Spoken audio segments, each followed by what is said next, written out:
네, 안녕하세요. 그림으로 배우는 산업보안관리사 기술적 보안 파트 중 기본편인 네트워크 보안 강의를 시작하겠습니다. 산업보안관리사 시험 출제 범위에서 기술적 보안 파트는 기본편과 응용편으로 구분할 수 있고, 기본편에는 네트워크 보안, 시스템 보안, 애플리케이션 보안으로 구성되어 있습니다. 먼저 네트워크의 기본이라 할 수 있는 TCP/IP에 대해 알아보겠습니다. TCP/IP는 네트워크를 상호 연결시켜 정보를 전송할 수 있도록 하는 기능을 가진 다수 프로토콜의 집합입니다. TCP/IP는 크게 프로토콜의 집합인 프로토콜 계층과 물리적 계층으로 구분할 수 있겠습니다. 첫 번째로 응용 계층의 프로토콜은 FTP, 파일 전송 프로토콜, 텔넷 등 애플리케이션에서 사용하는 프로토콜이 모여 있습니다. 이는 OSI 7레이어의 5, 6, 7 계층에 해당합니다. 전송 계층의 프로토콜의 대표적인 프로토콜로는 TCP와 UDP가 있습니다. TCP는 신뢰할 수 있는 데이터 전송 프로토콜이며 UDP는 비신뢰성 데이터 전송 프로토콜입니다.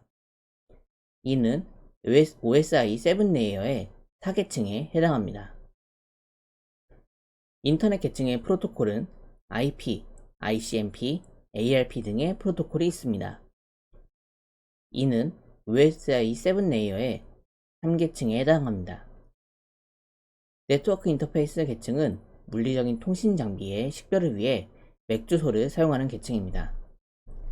이는 OSI 7레이어의 2계층에 해당합니다. 물리 계층은 데이터를 전기 신호로 변환해서 전송하는 계층으로 OSI 7레이어의 1계층에 해당합니다. 통신을 수행하는 매체에 의존하며 프로토콜이 특정하게 정해지지 않은 것이 특징입니다.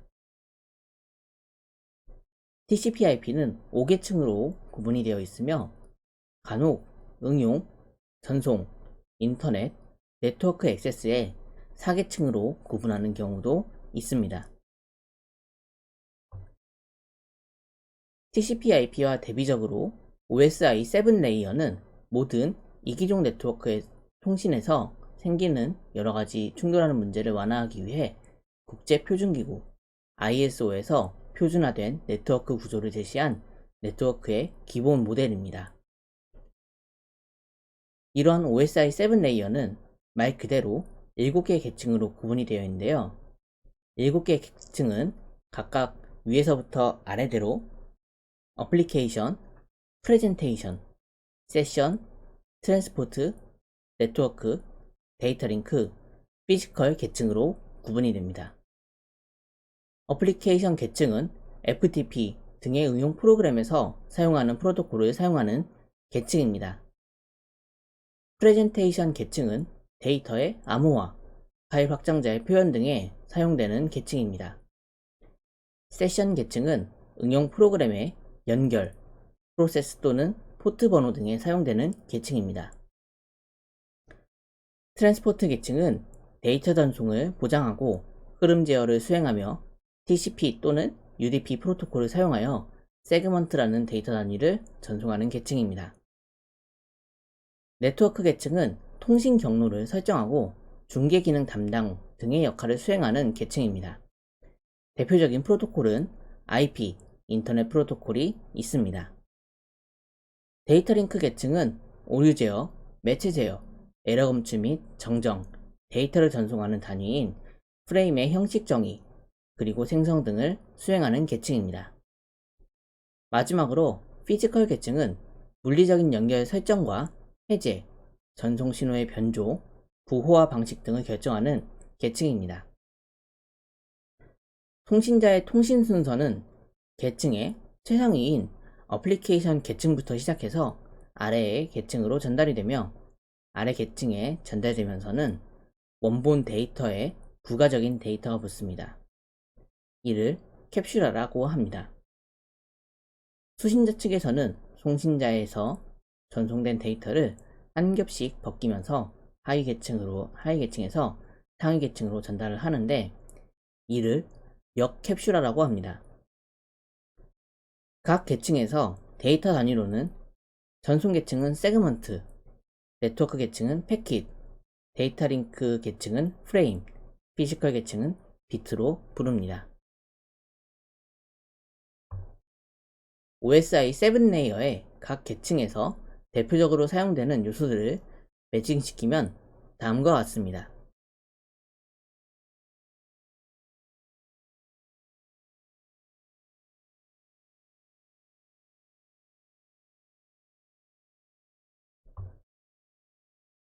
IP, 인터넷 프로토콜은 컴퓨터 네트워크에서 장치들이 서로를 인식하고 통신하기 위해 사용하는 번호 또는 주소 체계입니다.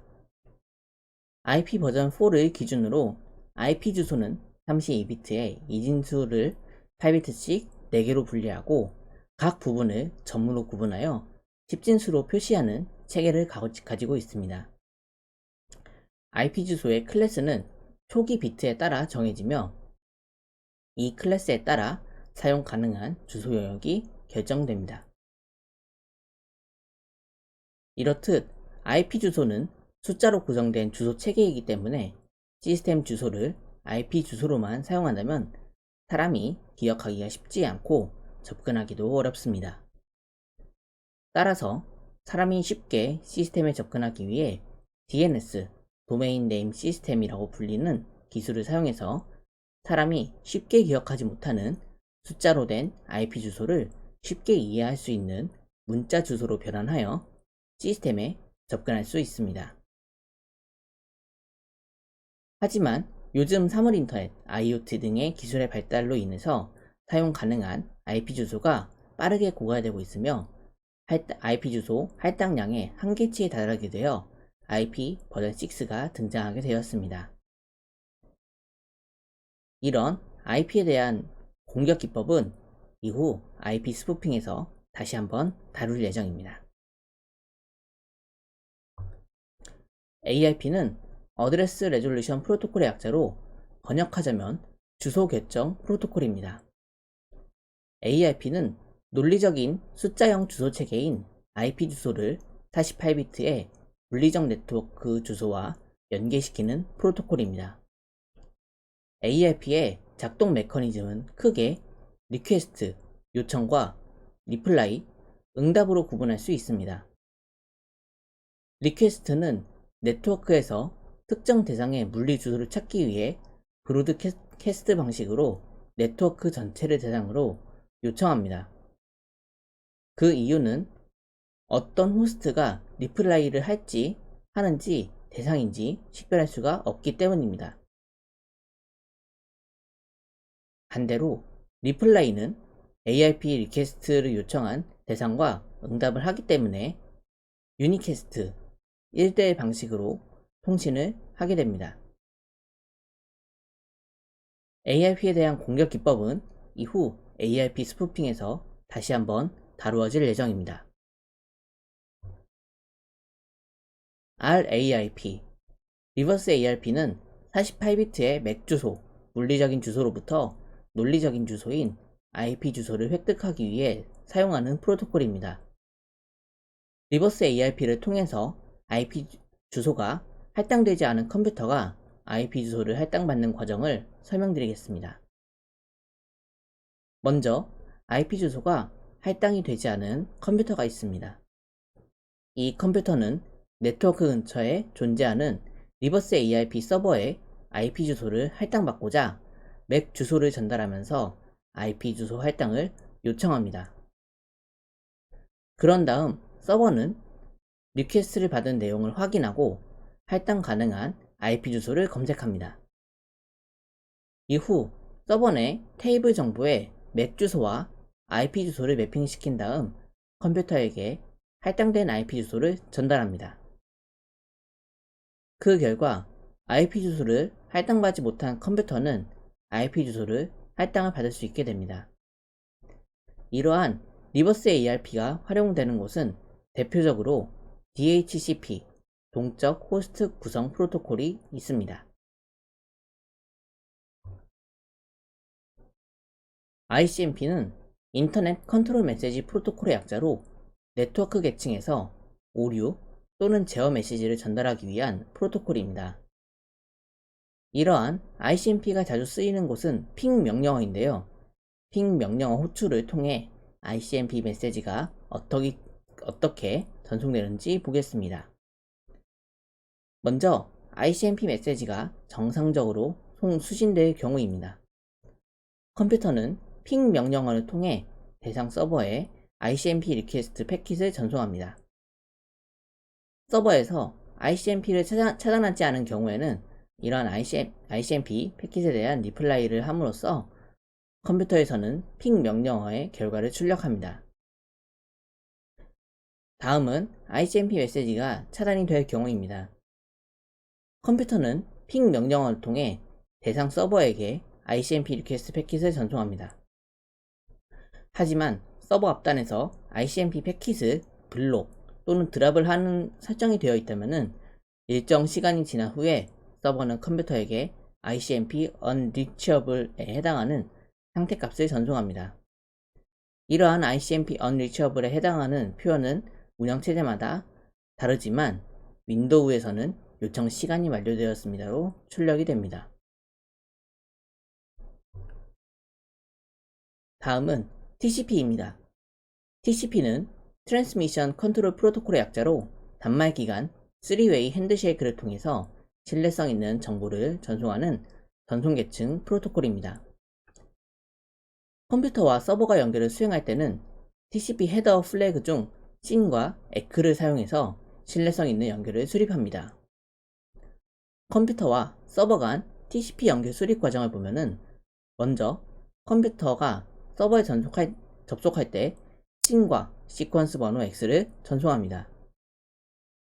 그러면 서버는 응답으로 씬과 에크를 같이 전송해주고 에크 번호는 컴퓨터가 전송한 시퀀스 번호에 1을 추가하고 서버의 시퀀스 번호는 Y를 전송합니다.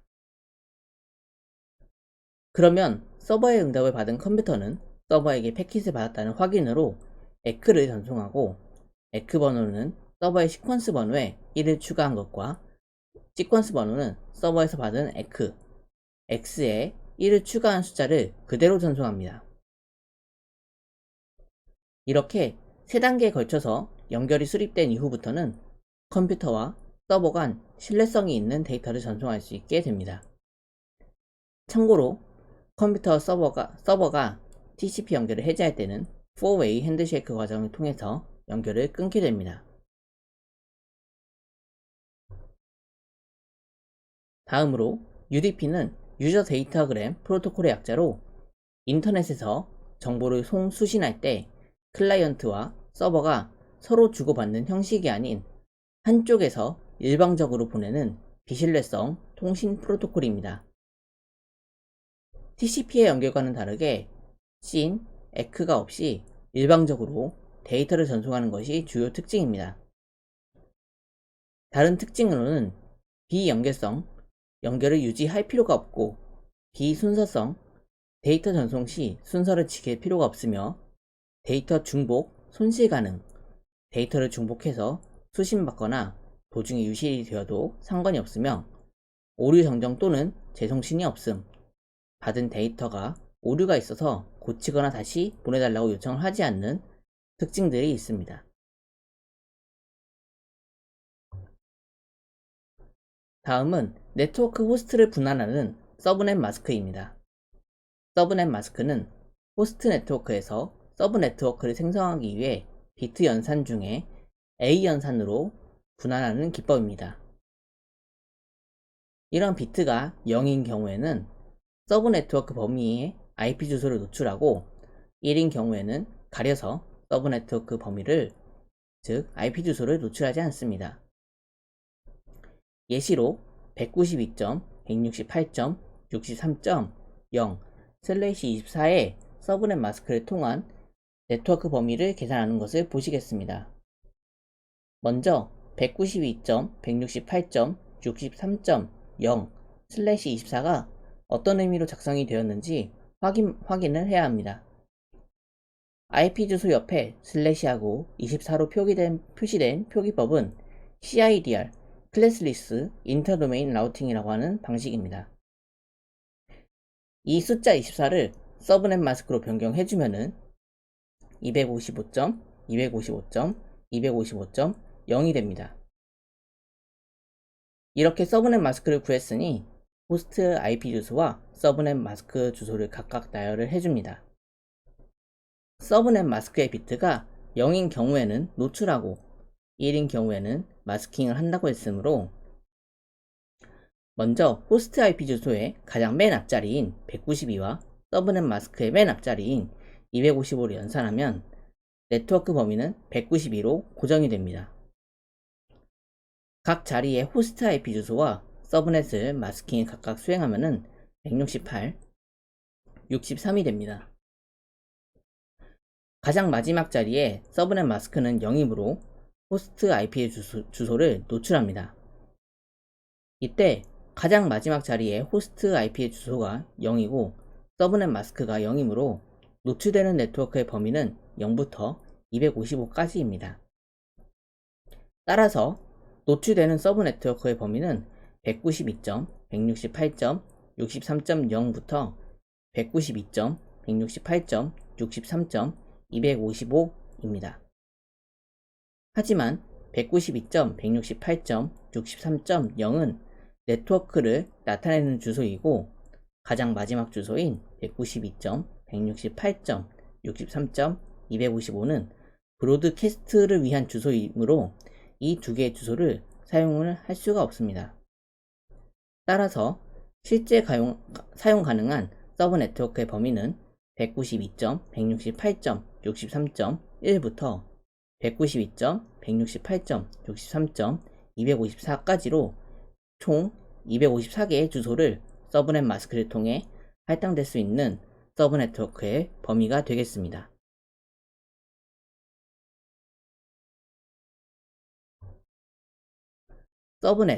서브네팅은 호스트 네트워크의 구간을 분할해서 원래 정의된 네트워크 주소와 함께 분할 후에 이용하고 관리하는 네트워킹 기법입니다. 아래 그림은 건물 내의 컴퓨터가 서브넷을 통해 IP 주소를 할당받는 구조를 설명한 그림입니다. 건물 내에 컴퓨터가 IP 주소를 할당받기 위해서는 먼저 건물로 통신선이 인입되어야 하는데요. 건물에 통신선이 들어오기 전에 IP 주소를 할당받고 건물에 이러한 통신선이 들어와서는 각 층에 존재하는 게이트웨이의 IP 주소가 할당됩니다. 각 건물에는 여러 대의 컴퓨터가 있다는 것을 가정할 때 네트워크 주소를 효율적으로 사용하기 위해서 서브넷을 통해 호스트 네트워크의 주소, 즉 각 층의 게이트웨이의 네트워크 주소를 분할합니다. 이렇게 서브넷을 통해 분할된 네트워크 구간을 컴퓨터가 네트워크 구간에서 사용 가능한 IP 주소를 할당받아서 사용하게 됩니다. 이러한 서브네팅과는 반대로 슈퍼네팅이라는 기법이 있습니다.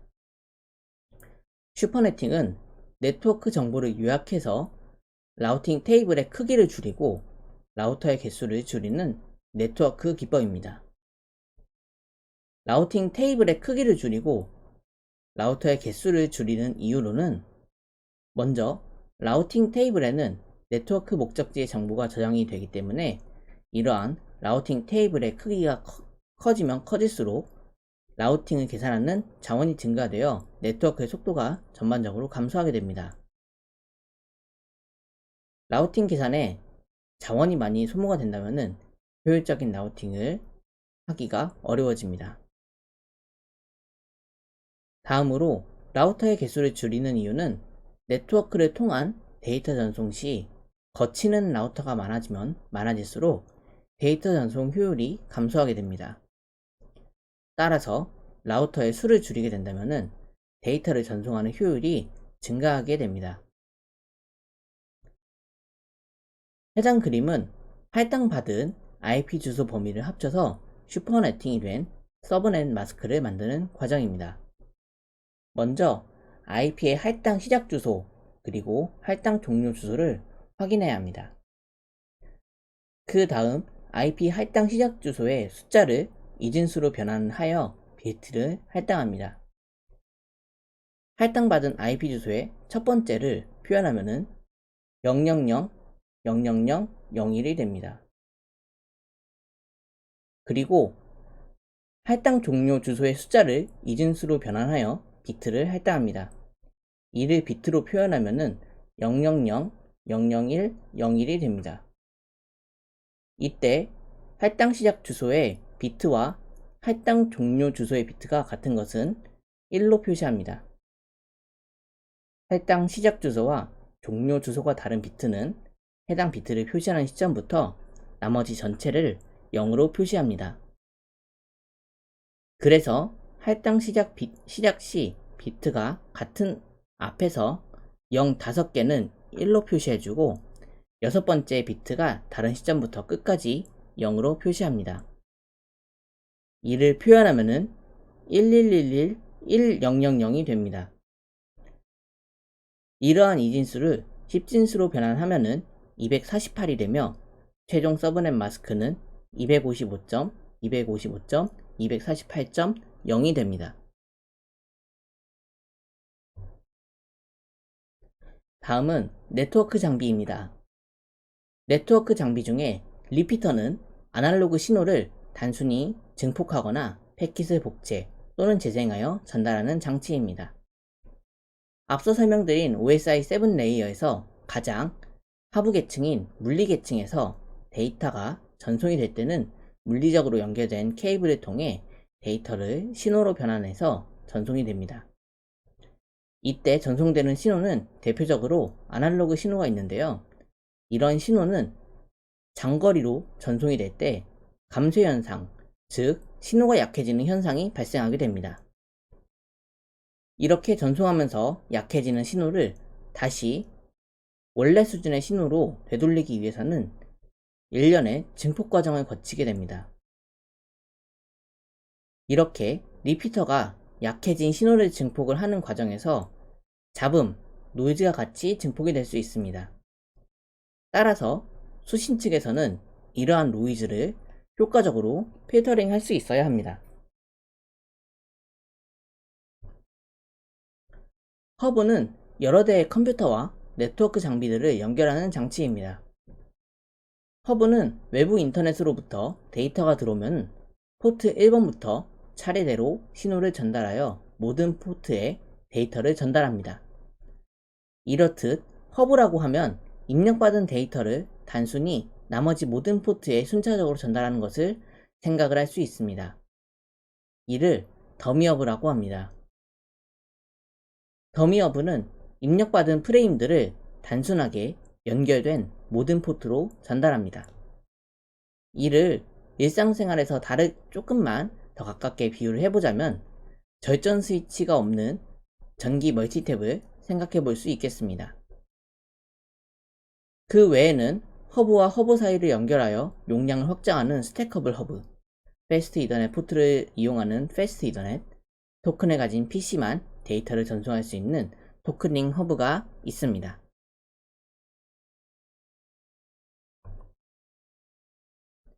다음으로 브릿지는 2개 이상의 독립된 세그먼트, 네트워크를 결합해서 하나의 네트워크처럼 보이게 하는 장비입니다.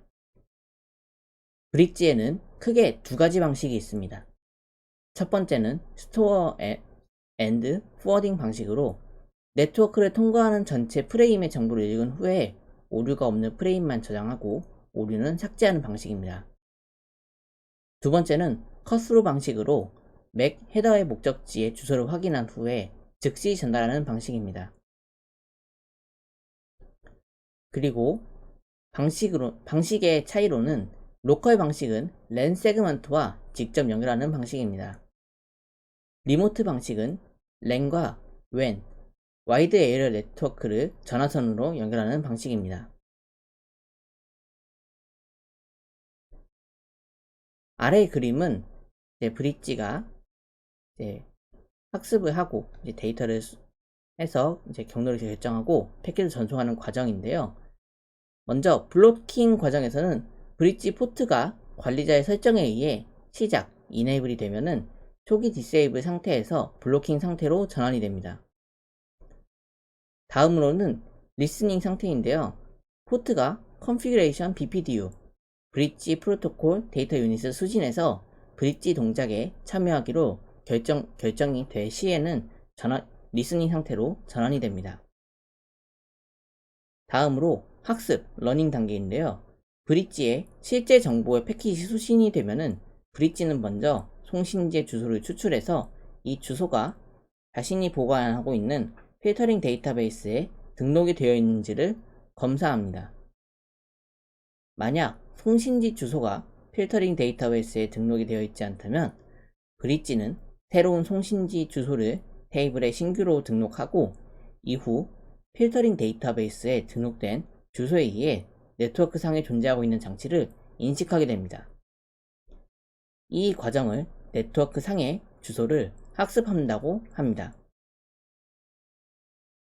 네트워크 상의 모든 장치는 자신이 존재한다는 사실을 브릿지에 인식시키기 위해서 특별한 조치를 취하지 않더라도 실제 데이터 발생을 통해 장치의 존재가 자동으로 인식됩니다. 이러한 학습 과정 이후에는 필터링의 과정을 거치는데요. 학습 단계를 마친 후에 브릿지는 패킷에 나타나 있는 목적지 주소와 필터링 데이터베이스 상의 주소를 비교하여 패킷의 목적지와 송신지가 동일한 네트워크 안에 있는지 검사합니다. 만약 송신지와 동일한 네트워크 안에 목적지가 존재하고 있다면 패킷은 브릿지를 경유하여 다른 네트워크로 전달될 필요가 없으므로 브릿지는 자동으로 패킷을 폐기하는데요. 이 과정이 필터링입니다. 다음으로는 포워딩 단계인데요. 만약 목적지 주소가 송신지와는 다른 네트워크에 존재하고 필터링 데이터베이스에 목적지 주소가 이미 존재하고 있다면 테이블에 있는 정보를 이용해서 적절한 경로를 결정한 다음에 해당하는 전송로로 패킷을 전송합니다.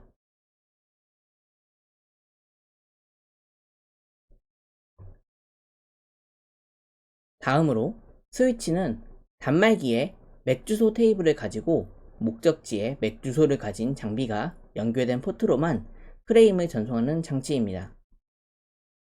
주요 기능으로는 맥 주소의 학습, 패킷 포워딩, 패킷 필터링이 있으며 전송 방식으로는 회선 교환, 스토어 앤 포워드 교환 방식이 있습니다.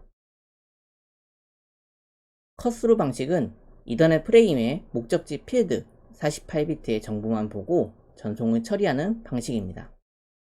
이러한 컷스루 방식은 에러를 확인하지 않기 때문에 속도가 빠른 대신에 오류 복구에는 취약한 특징이 있습니다. 다음으로 스토어 앤드 포워드 방식은 프레임을 모두 받아들이고 나서 모든 프레임이 전부 들어왔는지, 에러가 없는지, 출발지, 목적지 주소를 확인하는 과정에서 오류가 발생하면 드랍 후에 재전송을 요구하며 오류 복원 능력이 뛰어납니다. 회선 및 출발지와 목적지의 매체가 다른 경우에 자주 사용되는 방식입니다. 프래그먼트 프리 방식은 컷스루와 스토어 앤드 포워드 방식의 장점을 결합한 방식입니다. 유입되는 패킷의 앞 512비트를 확인하기 때문에 컷스루 방식보다 에러 감지가 우수하다는 특징이 있습니다.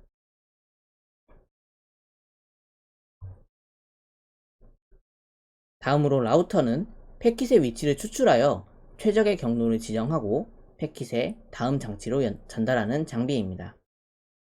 IP 대역이 서로 다른 네트워크들을 이루어지는 장비라고 생각하시면 되겠습니다. 라우터의 경로 지정 방식인 라우팅은 크게 두 가지로 구분할 수 있는데요. 정적 라우팅과 동적 라우팅으로 구분할 수 있습니다. 라우팅 방법을 설명드리기 전에 라우터는 라우팅 테이블이라는 정보를 저장을 하는데요. 라우팅 테이블은 목적지 네트워크의 주소와 다음 라우터로 패킷을 보낼 장치를 계산해서 라우터에 저장하는 정보라고 보시면 되겠습니다. 다시 돌아와서 정적 라우팅은 네트워크 관리자가 직접 명령어를 통해 라우터에 설정함으로써 라우팅 테이블에 직접 정보를 저장하는 방식이고, 동적 라우팅은 라우터가 직접 자동 계산함으로써 라우팅 테이블을 자동으로 저장하는 방식입니다. 동적 라우팅 방식은 네트워크 관리자가 라우터 설정을 적게 할 수 있다는 장점이 있으나, 라우팅 경로 계산에 자원이 소모되기 때문에 라우터의 성능이 꽤 좋아야 한다는 단점이 있습니다. 앞서 설명드린 이러한 네트워크 프로토콜 장비들이 작동하는 원리를 이용해서 공격자는 네트워크를 통한 공격을 수행합니다. 네트워크 기반 공격을 수행하는 방법은 실제 공격을 수행하기 전에 공격 대상에 정보를 수집 후에 공격을 수행을 하는 방식을 취하고 있습니다. 공격자가 수집하는 정보의 대상은 크게 시스템과 사용자로 구분할 수 있습니다. 본격적인 공격에 앞서 공격자는 시스템과 사용자로부터 풋프린팅을 수집합니다. 풋프린팅은 공격 대상에 정보를 모으는 방법이며 본격적인 해킹을 위한 사전 준비 작업이라고 할 수 있겠습니다. 시스템을 공격하는 방법으로는 크게 스푸핑, 도스 공격, 디도스 공격이 있고, 사용자를 공격하는 방법은 크게 사회공학적 공격, APT 공격이 있습니다. 스캐닝은 공격자가 공격하려는 대상 시스템의 작동 여부와 실행 중인 서비스를 확인하는 행위입니다. 공격자가 스캐닝을 통해 얻을 수 있는 정보는 크게 운영체제의 버전, 열린 포트의 번호, 제공하고 있는 서비스, 데몬 버전, 취약점 등을 확인할 수 있습니다. 운영체제의 버전 정보는 운영체제의 특정 버전이 가지는 취약점을 이용하여 공격할 수 있는 비밀을 제공하며, 불필요하게 오픈된 포트는 해당 포트 번호로 오픈된 서비스가 가지는 취약점을 악용할 수 있습니다. 데몬 버전은 특정 데몬 버전에서 발생하는 취약점을 통해 공격할 수 있는 잠재적인 위험이 있습니다. 예를 들자면, 지금은 패치가 되어 대응이 된 오픈SSL의 특정 버전 취약점인 하트블리드, NTP 네트워크 타임 프로토콜의 데몬의 특정 버전 취약점인 NTP 증폭 공격 등이 있겠습니다. 그리고 이런 스캐닝의 종류로는 크게 공격자의 흔적이 남는 오픈 스캔, 공격자의 흔적이 남지 않는 스텔스 스캔이 있습니다.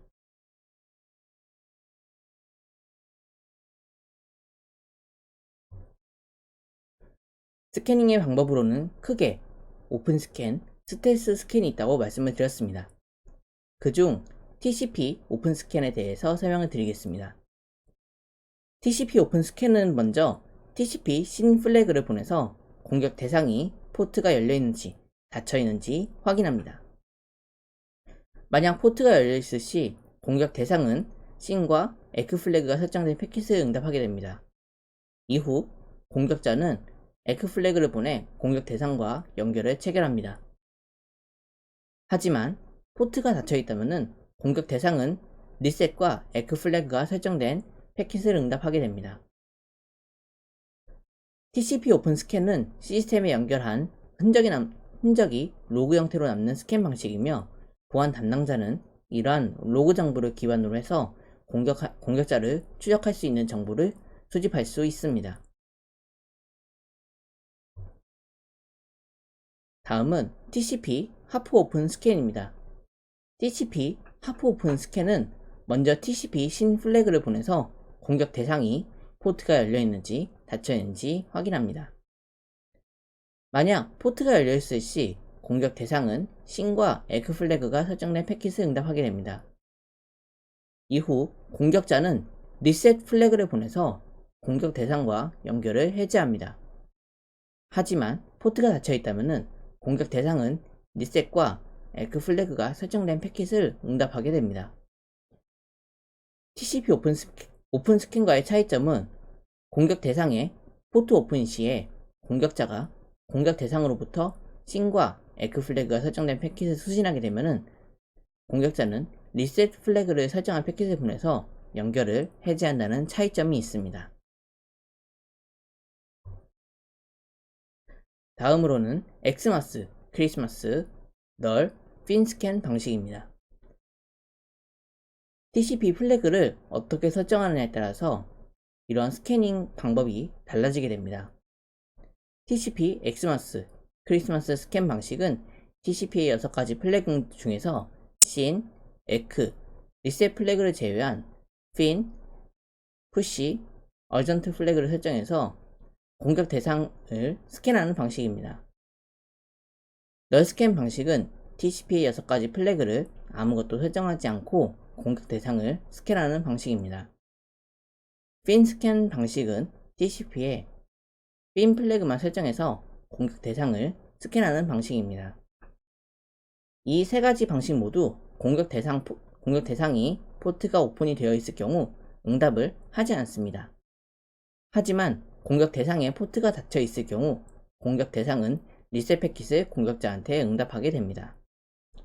이외에도 TCP 헤더를 분할해서 보안 장비 탐지를 우회하는 TCP 프래그멘테이션 기법도 있습니다. 이 기법은 2개로 분할된 TCP 헤더가 각각 IP 주소 정보와 포트 정보로 분리되는 기법입니다. 다음은 UDP 스캔입니다. UDP 스캔은 UDP 패킷을 공격 대상한테 전송함으로써 스캔하는 방식이며 UDP 특성상 신뢰도가 떨어지는 특성이 있습니다.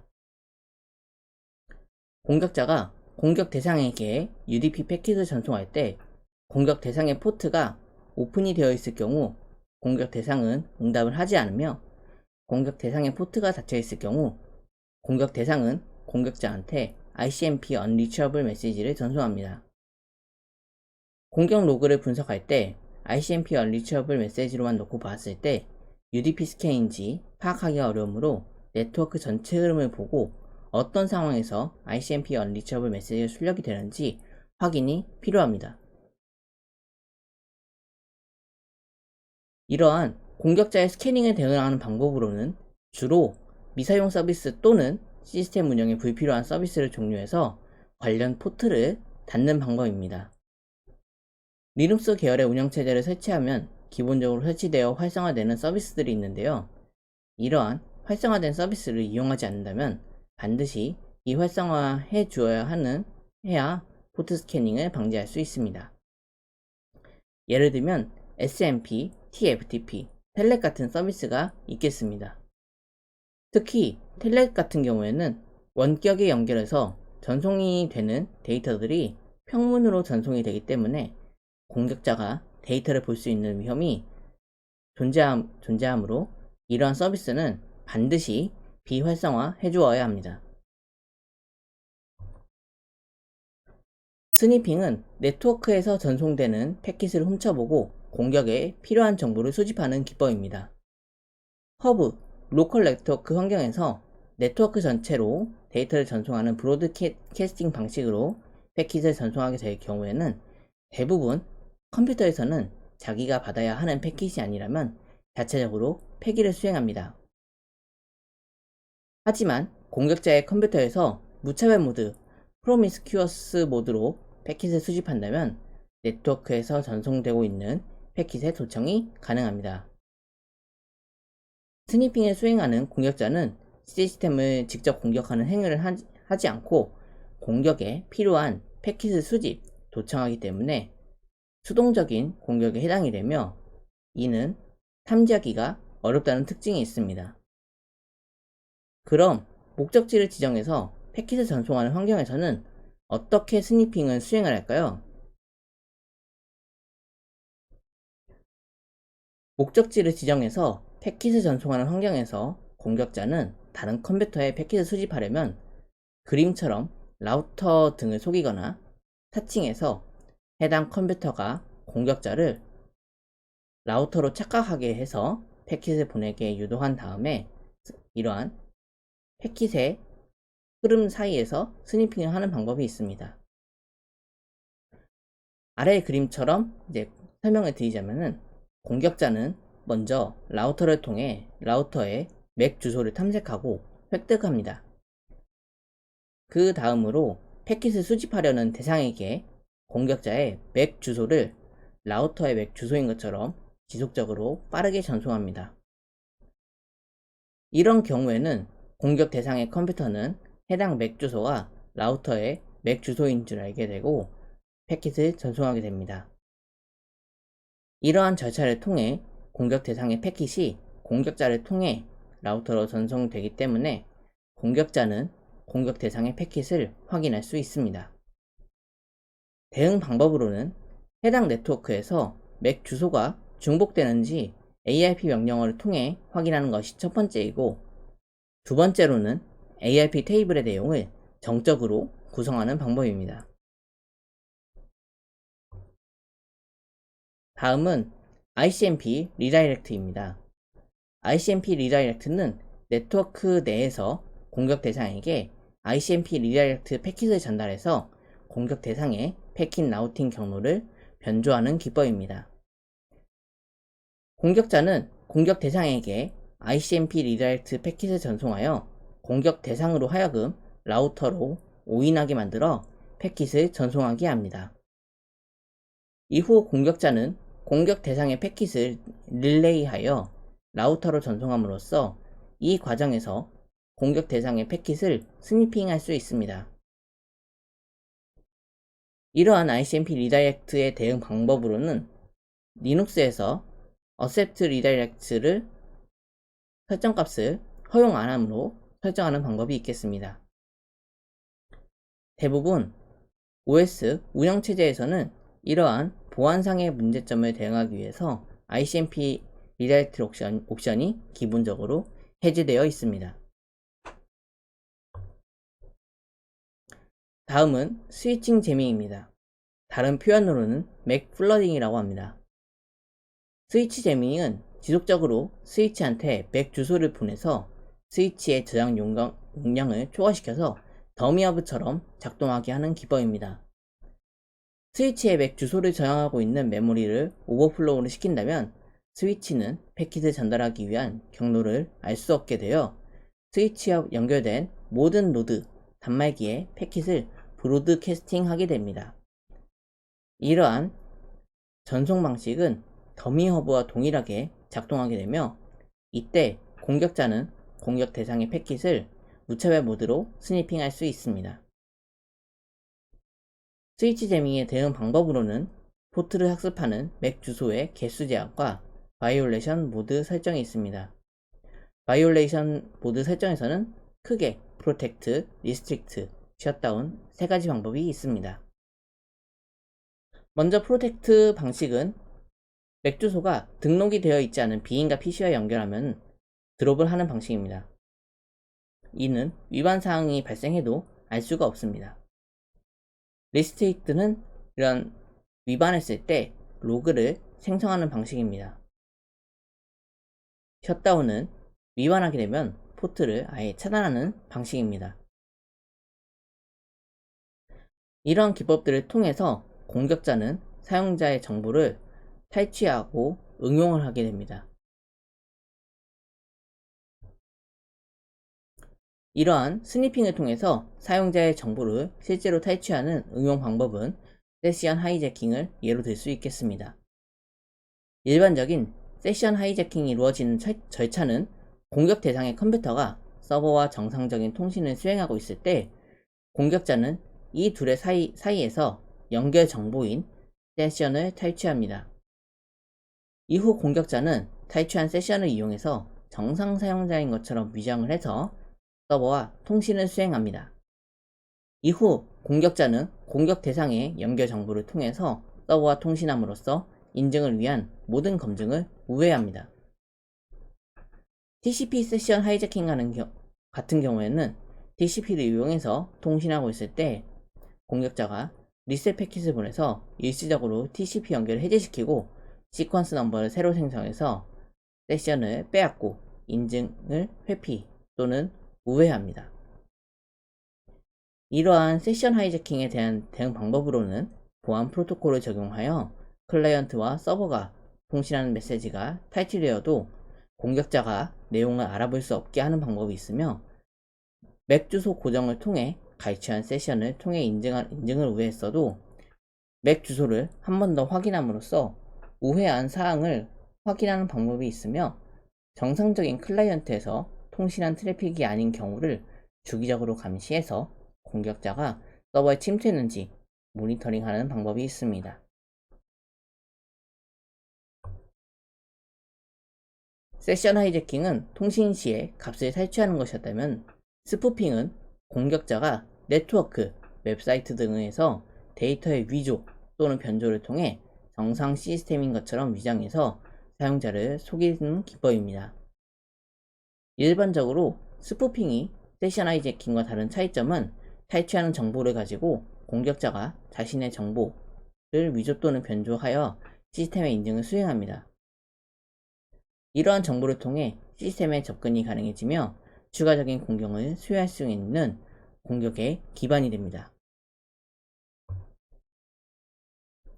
스푸핑 기법 중에 IP 스푸핑은 IP 자체 보안 취약성을 악용해서 공격자의 IP 주소를 위조 또는 변조하여 시스템에 접속하는 공격 기법입니다.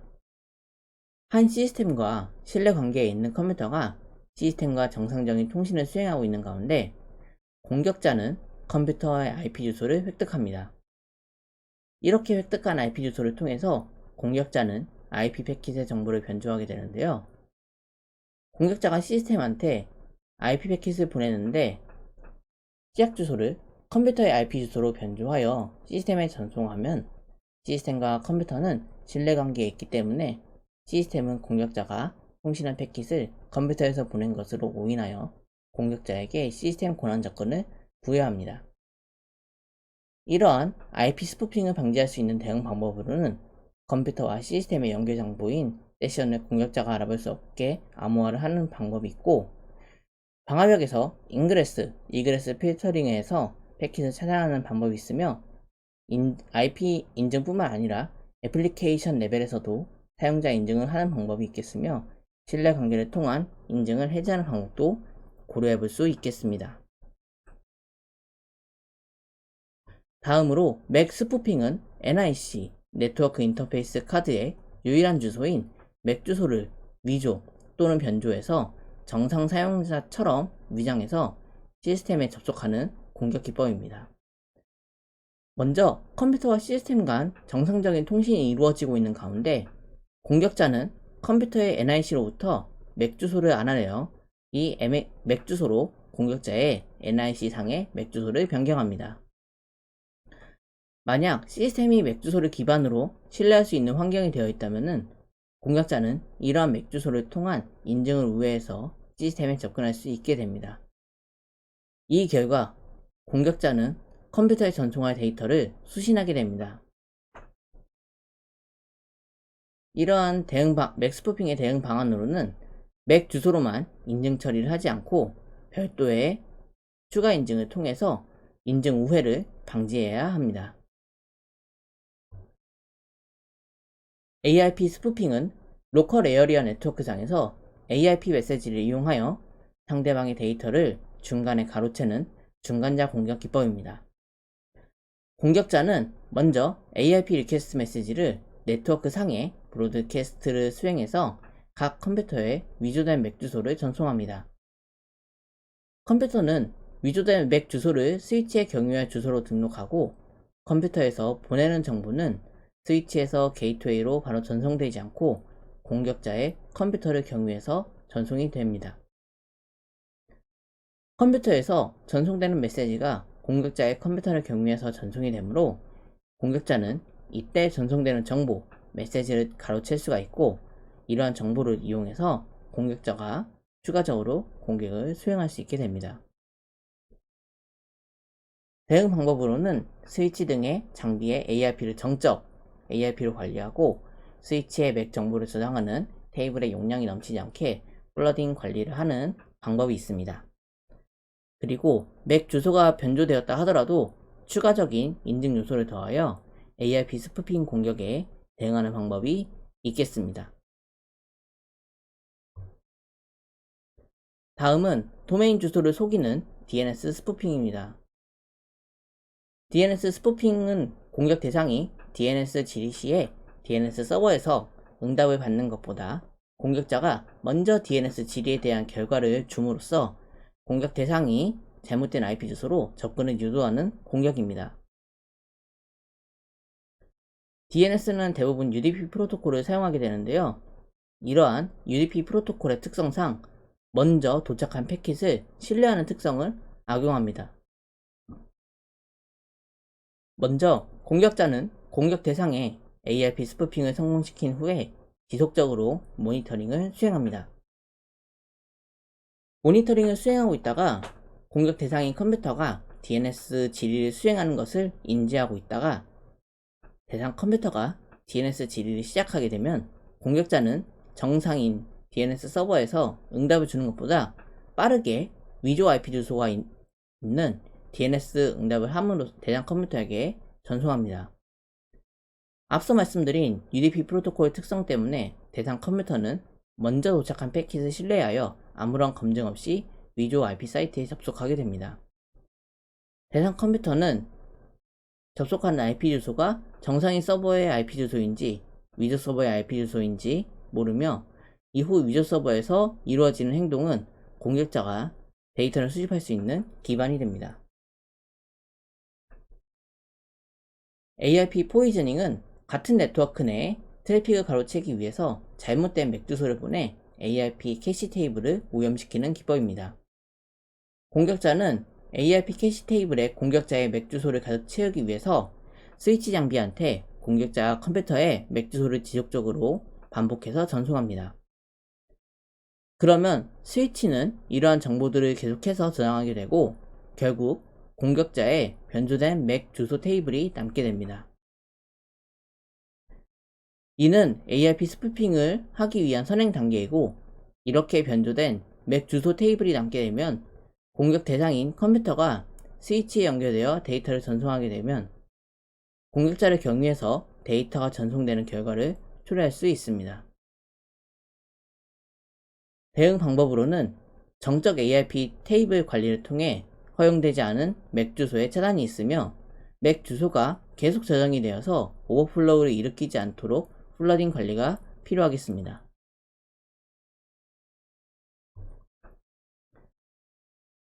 앞선 공격들은 기술적인 공격 기법이었다면 사회공학적 공격은 비기술적인 공격 기법이 되겠습니다.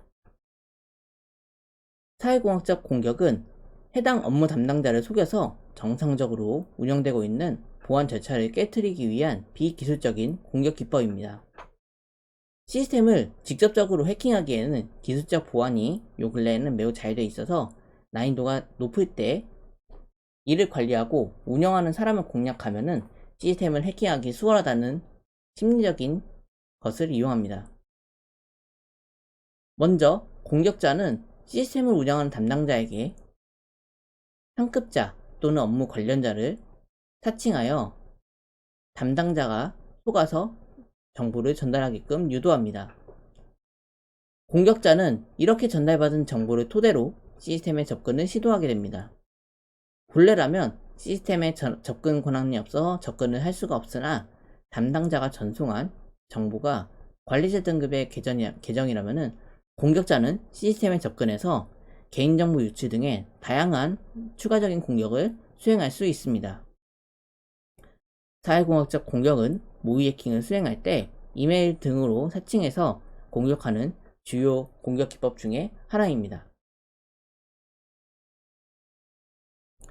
이전까지는 공격자의 정보를 탈취하는 것에 초점을 맞춘 공격이었다면 지금부터는 네트워크를 마비시키는 것에 초점을 맞춘 공격 기법들을 소개하겠습니다. 네트워크를 마비시키는 공격 중에서 가장 보편적으로 생각해 볼 수 있는 공격은 DOS라고 하고 서비스의 거부 공격인데요. DOS 공격은 서버에 특정 서비스를 지속적으로 호출하여 시스템의 자원을 고갈시키고 가용성을 저해하는 공격입니다. 먼저 공격자는 시스템을 어플리케이션, 프로토콜, 네트워크 등에서 다양한 측면에서 공격을 수행합니다. 이렇게 공격을 수행함으로써 시스템은 서비스를 제공하는 데 있어 자원을 꾸준히 고갈하게 되고 마침내 서비스를 제공하는데 자원이 모두 소진된다면 다른 클라이언트의 정상적인 리퀘스트, 요청을 받더라도 응답에 실패해서 서비스를 거부하는 상황이 발생하게 됩니다. 이러한 도스 공격에 대응하는 방법으로는 시스템이 처리할 수 있는 초당 패킷량을 증가시키는 방법, 시스템 요청의 대기열 제공 등의 웹 서비스를 변경하는 방법과 공격자의 다양한 공격을 버틸 수 있는 대용량 트래픽을 증설하는 방법 등이 있습니다. 대응 방식에 따라 시스템의 변경, 추가 비용 등이 발생할 수 있으므로 제한된 환경 내에서 도스 공격을 대응해야 한다면 각 대응 방법들을 비교해서 효과적인 대응 방안을 도출하고 적용시켜야 하겠습니다. 다음으로 TCP 신플러딩입니다. TCP 신플러딩은 TCP 프로토콜로 연결 시에 일정 시간 동안 시스템이 신을 수신하는 상태를 유지하는 특성을 이용해서 다수의 신을 수신하는 상태를 생성하고 시스템의 자원을 모두 소진하게 하는 공격입니다. 이는 네트워크 자원을 소진하는 공격 기법이며 공격자가 시스템에 TCP 연결 시 신 플래그의 패킷을 전달하면 시스템은 백로그 큐에 신 리시브의 상태를 일정 시간 동안 저장합니다. 큐에 일정 시간 동안 저장하지만 TCP 신 패킷을 단시간 내에 대용량으로 전송하게 되면 시스템은 백로그 큐에 신 리시브가 가득 차게 되어 다른 정상적인 클라이언트로부터 신규 커넥션을 체결할 수가 없어 서비스를 제공할 수 없는 상태가 됩니다. 이러한 TCP 신 플러딩에 대한 대응 방법으로는 일시적인 방법으로는 백로그 큐의 크기를 확장하는 방법이 있고 신 쿠키스 기능을 켜는 방법이 있습니다. 신 쿠키스 기능을 켜게 되면 서버는 더 이상 신 패킷을 백로그 큐에 저장하지 않기 때문에 TCP 신 플러딩 공격을 완화할 수 있겠습니다. 다음은 ICMP 스머프 어택입니다. ICMP 스머프 어택은 ICMP 에코 패킷의 대상 주소를 공격 대상인 시스템 주소로 지정해서 대량의 ICMP 에코 리플라이 패킷을 브로드캐스팅 함으로써 시스템을 마비시키는 공격입니다. 먼저 공격자는 ICMP 에코 패킷을 네트워크 내에 다른 컴퓨터들로 브로드캐스트를 합니다. 이때 에코에 대한 리플레이의 주소를 공격 대상 시스템의 주소로 변경한 패킷을 브로드캐스트합니다. 네트워크 내에 ICMP 에코 패킷을 수신한 컴퓨터들은 ICMP 에코 패킷에 대한 응답을 수행하게 되는데 이때 리플라이를 시스템으로 향하게 됩니다. 이러한 리플라이를 수행하는 컴퓨터가 대량일 경우에는 시스템에 리플라이를 한 컴퓨터 대수만큼 리플라이 패킷을 수신하게 됩니다. 리플라이 한 컴퓨터 수가 많으면 많을수록 시스템에 대용량의 부하를 주게 되어 시스템이 마비되어 서비스 거부 상태에 빠질 수 있는 위험이 있습니다.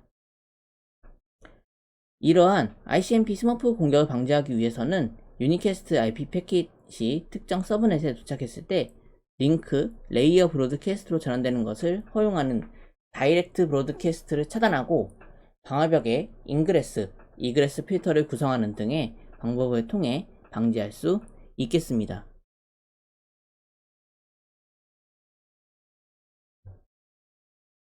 패킷 크기에 관한 공격으로 핑 오브 데스는 ICMP 패킷을 지나치게 크게 보낼 경우에 패킷은 단편화한 후에 전달이 되게 되는데 공격 대상이 시스템에서 패킷을 재조립할 때 시스템 자원을 소진하게 만드는 공격입니다. 먼저 공격자는 ICMP 패킷을 엄청 크게 해서 전송을 수행하게 되면 한 번에 패킷을 보낼 수 있는 양은 요 근래 대부분 1500바이트로 분할되어 각각 분할된 패킷을 공격 대상 시스템으로 전송하게 됩니다. 이러한 패킷을 분할하는 단위를 MTU, Maximum Transmission Unit이라고 합니다. 만약 ICMP 패킷의 크기가 6만 바이트라면 MTU는 1500바이트이므로 6만 나누기 15는 40. 공격자는 40번을 쪼개서 전송하게 되고 공격 대상인 시스템은 40번의 패킷 재조립을 반복하게 됩니다. 이러한 패킷의 재조립 시에 시스템의 자원을 소진하게 되는데요. 자원의 소진이 전부 전부 된 경우에는 다른 정상적인 클라이언트 요청에 대한 응답을 할 수 없게 되어 서비스 거부 상태에 빠지게 됩니다. 이처럼 핑 오브 데스의 대응 방법으로는 일정하게 반복적으로 유입되는 ICMP 패킷을 무시하도록 설정해야 하며, 가장 쉬운 방법으로는 ICMP 메시지 자체를 차단하는 방법도 있습니다. 하지만 ICMP 메시지 자체를 차단하게 되면 다른 ICMP 기반의 서비스에 대해 어떤 응답을 할 수 없기 때문에 이 방법은 현재 구동되는 서비스가 어떤 것들이 있는지 정확하게 확인 후에 수행해야 하겠습니다. 타이니 프래그멘테이션은 말 그대로 작은 단편이라는 말로, 앞서 설명한 핑 오브 데스와는 반대로 매우 작은 패킷을 네트워크 보안 장비를 통해 우회하는 공격입니다. 네트워크 보안 장비로는 방화벽, 네트워크 침입 탐지 시스템인 IDS, 패킷 필터링 장비 등이 있는데요. 타이니 프래그멘테이션은 첫 번째 IP 단편을 매우 작게 해서 전송을 하게 되는데, 첫 번째 조각의 TCP 헤더 일부에는 포트 번호가 없습니다. 이 경우 네트워크 보안 장비에서 첫 번째 IP 단편을 허용하게 되면 두 번째 단편도 허용하게 되는데요. 이렇게 단편이 계속 허용되면서 시스템에서 재조합을 하게 된다면 재조합 시 목적지의 포트로 연결이 됩니다. 이러한 타이니 프래그먼트를 대응하는 방법으로는 TCP 헤더에 포트 번호가 포함되지 않는 매우 작은 단편은 드랍하도록 네트워크 장비를 설정해야 합니다.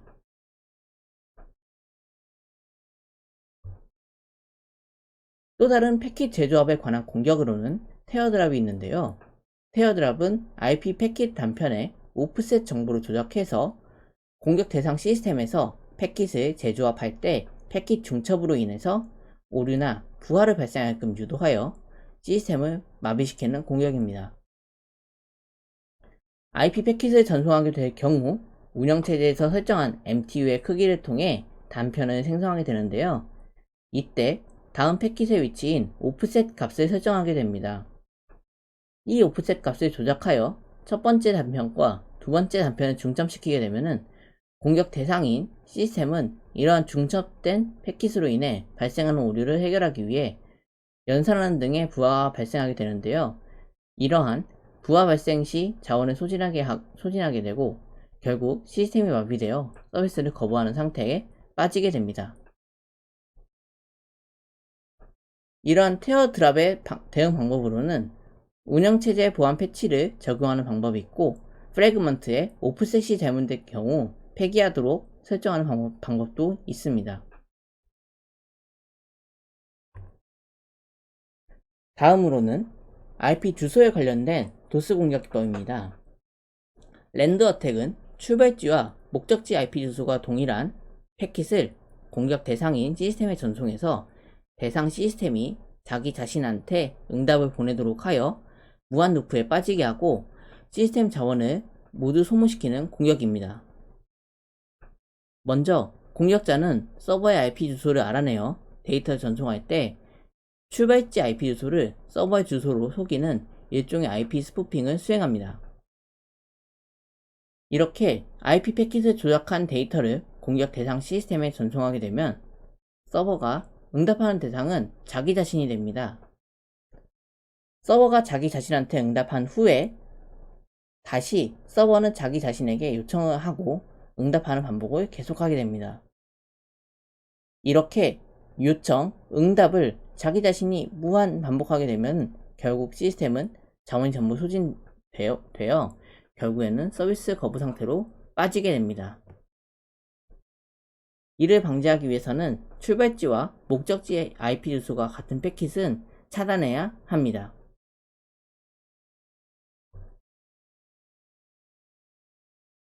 다음은 HTTP 요청에 관한 도스 공격 기법입니다. HTTP get flooding은 HTTP 요청 중에 get 방식의 메시지를 단시간 내에 매우 빠르고 지속적으로 요청하여 시스템의 HTTP 연결과 HTTP 주소에 관련된 내부 처리 로직까지 과부하를 유발하는 공격입니다. 이렇게 단시간 내에 HTTP 요청을 시스템이 수신하게 되면 크게 세 구간에서 변목 현상이 발생할 수 있는데요. 1차적으로 HTTP와 관련된 연결에 대해서 변목 현상이 발생하게 됩니다. HTTP 커넥션에서 변목 현상이 발생하게 된다면 다른 사용자는 해당 시스템에 HTTP와 관련된 웹 서비스를 이용하는 데 있어 문제가 발생하게 됩니다. 다음으로는 이와 관련된 내부 처리 로직이 변목 현상을 발생하게 됩니다. 예를 들어 내부 처리 로직이 Q 시스템과 관련된 로직이라면 Q 안에 처리해야 하는 내용이 단시간 내에 가득 차게 됩니다. 이를 순차적으로 처리하기 위해 Q의 크기를 넘어서는 로직 수행 요청은 변목 현상을 유발하게 됩니다. 다음으로 DB 변목 현상이 있습니다. DB를 연결할 때에는 여러가지 방법이 있지만 DB에 빠르게 접속하기 위해서 커넥션을 미리 여러 개 만들어 놓고 풀의 형태로 관리하는 커넥션 풀 방법을 사용할 수 있습니다.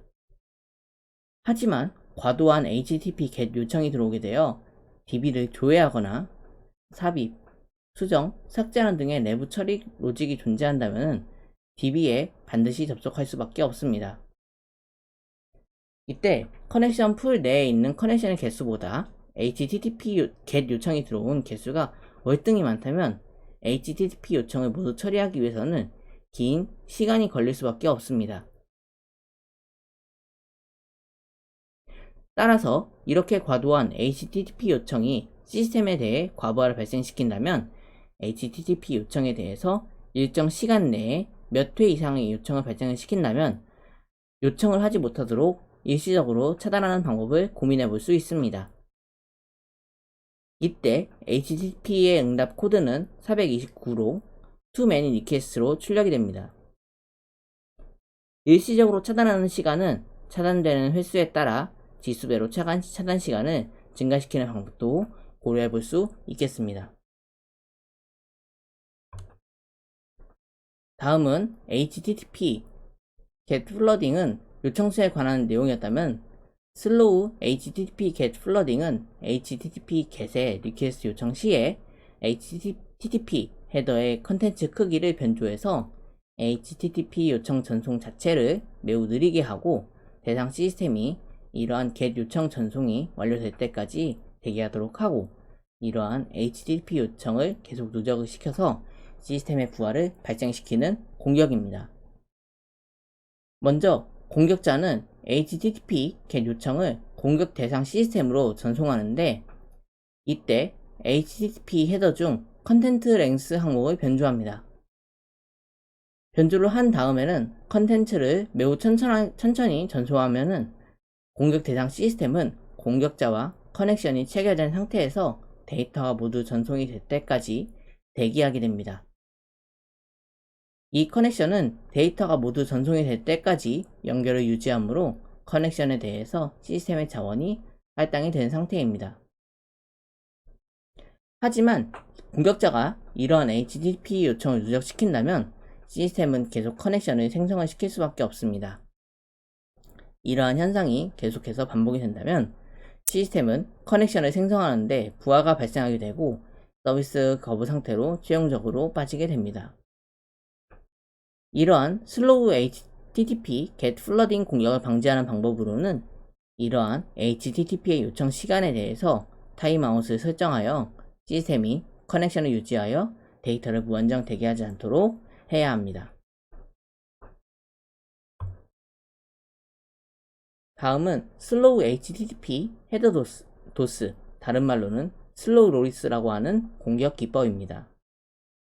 이 공격 기법은 비정상적인 HTTP 헤더를 전송하여 웹 서버가 HTTP 헤더 정보를 구분할 수 없도록 하고 HTTP 헤더가 모두 전송이 될 때까지 연결을 장시간 유지하도록 만들어 서버의 커넥션과 관련된 자원을 고갈시키는 공격입니다.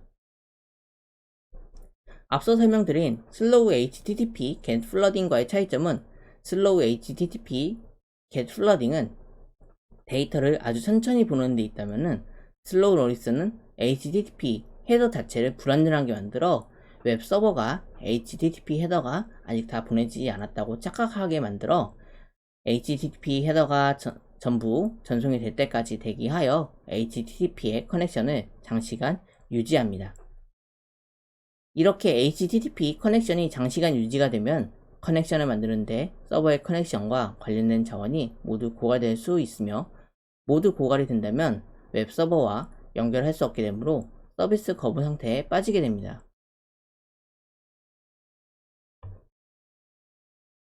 그리고 HTTP 헤더에 관련된 공격 중에는 캐시 컨트롤 공격이 있습니다. 캐시 컨트롤 이하 CC 공격은 HTTP 요청 시에 헤더 중 캐시 컨트롤 필드의 값에 노 캐시를 설정하여 서버에서 항상 최신 페이지를 요청하여 서버의 부하를 발생시키는 공격입니다. 보통 HTTP를 요청을 할 때 서버는 로딩 속도 개선 등의 이유로 이미지 등의 리소스를 캐시 서버에 저장하게 되는데요. 캐시 컨트롤에 노 캐시를 선언하게 된다면 HTTP 요청 시에 리소스를 캐시 서버에서 가져오지 않고 실제 시스템에 존재하는 리소스를 가져오게 되어 실제 시스템에 부하를 발생시키게 됩니다. 만약 시스템이 대용량 JSON 같은 파일이나 텍스트 응답으로 주게 될 시에는 용량 최적화를 위해 gzip 같은 압축 방식을 적용할 수 있습니다. 이러한 압축은 CPU에 추가 부하를 발생을 시킬 수 있습니다. 이러한 CC 공격에 대응하기 위해서는 캐시 컨트롤 사용 여부에 따른 임계치를 설정하여 캐시를 인밸리데이트 하는 요청에 대해서 적절하게 차단해야 되겠습니다. 사용자가 HTTP 요청을 보낼 때 파라미터의 값이 존재를 할 경우에 이러한 파라미터 값을 웹 서버에서는 해시 테이블의 인덱스 정보를 통해 관리합니다. 만약 해시 테이블의 인덱스 정보가 중복이 된다면 이를 검색할 때 연산에 부하가 발생하게 됩니다. 해시도스는 클라이언트에서 전달되는 각종 파라미터 값을 관리하는 해시 테이블의 인덱스 정보가 중복되도록 유도하고, 중복된 정보에 대한 서버의 데이터 조회 시 과도한 CPU 자원을 소모하도록 유도하는 공격입니다. 먼저 공격자는 수많은 파라미터를 전송하기 위해 HTTP 포스트 형태로 전송합니다. 웹 서버는 이러한 수많은 파라미터를 해시 테이블에 저장하게 되고, 이를 계속 반복하게 되면 해시 테이블에 저장되는 정보가 중복이 되어 충돌하게 되는 상황이 발생하게 됩니다. 이때 중복된 내용에 대해서 검색을 수행하게 되면 해시 테이블의 충돌을 해결하기 위해 여러 연산을 수행하게 되는데요. 이러한 연산은 주로 계산 연산이기 때문에 CPU의 자원을 매우 소모하게 됩니다.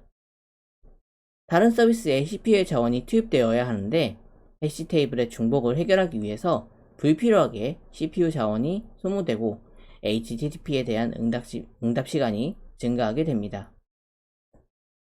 이러한 해시도스를 방지하기 위해서는 HTTP 포스트의 방식으로 요청을 전송할 경우에 파라미터 개수를 제한하는 방법을 고민해 볼 수 있으며, HTTP 포스트 요청 메시지의 크기 자체를 제한하는 방법도 생각해 볼 수 있습니다. 아파치 톰캣이라는 워스에서는 맥스 파라미터 카운터라는 변수를 통해서 파라미터 개수를 변경할 수 있으며, 맥스 포스트 사이즈라는 변수를 조절함으로써 HTTP 포스트 요청의 크기를 변경할 수 있습니다.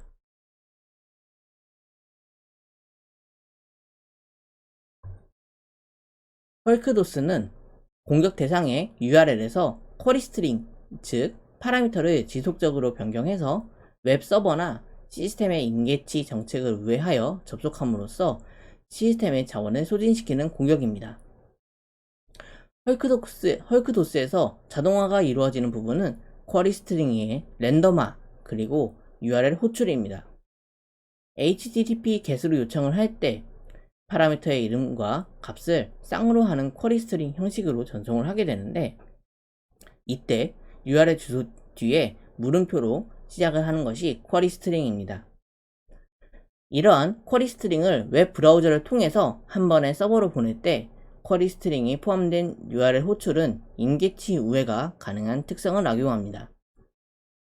이렇게 임계치를 우회하는 요청이 들어올 시에 부하 때문에 정상적인 컴퓨터가 전송하는 리퀘스트를 받지 못해서 리스폰스를 하는 데 있어 필요한 자원이 소진되어 서비스 거부 상태에 빠지게 됩니다.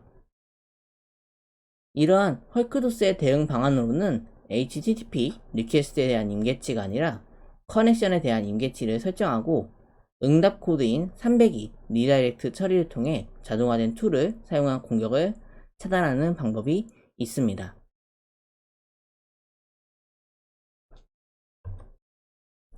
앞선 공격들은 도스 공격들로 공격하는 컴퓨터가 적었습니다.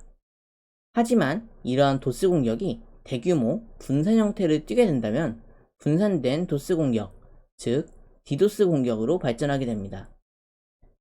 디도스, Distributed Denial of Service 공격은 CNC 서버, 제어와 명령을 수행하는 서버를 통해 여러 네트워크에 분산된 다수의 좀비 PC 또는 디바이스에 대해서 제어와 공격 명령을 내림으로써 공격 대상 시스템의 서비스를 마비시키는 공격입니다. 먼저 공격자는 CNC 서버를 운영하기 위해 분산된 네트워크상의 컴퓨터들을 좀비 PC로 만들기 위해 감염을 시도합니다. 이때 수행될 수 있는 공격 기법들은 APT, 스피어 피싱, 스팸 메일 등 다양한 공격 기법들을 활용합니다.